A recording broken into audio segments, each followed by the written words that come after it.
त्याला स्वरूप लक्षण असं म्हणत जावं. वेदांत शास्त्राचं सिद्धांत त्याला काय म्हणायचं?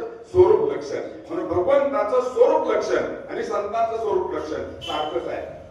बरं कसं वेदांत संतांनी देवते संत देवते संत निमित्त त्या प्रतिमा. देवामध्ये संतांमध्ये कसल्याही प्रकारचा फरक नाही. मग संतांचं लक्षण तटस्थ लक्षण भगवंताचं कोणतं आहे? योतोवा इमानि भूतानि येन जातानि जीवन्ति यत् पर्यंत संविशन्ति तद् विजिज्ञासस्व तत्प्रभेति. जयापासून सकळ परिमंडळ हे झाले, हे भगवंताचं तटस्थ लक्षण आहे. आणि मग विज्ञानम आनंदम ब्रह्म प्रज्ञानम ब्रह्म नाही का सच्चित सुखात्मकम ब्रह्म यत् साक्षात अपरोक्षात ब्रह्म. हे ब्रह्माचं स्वरूप लक्षण आहे. हे कोणतं लक्षण आहे?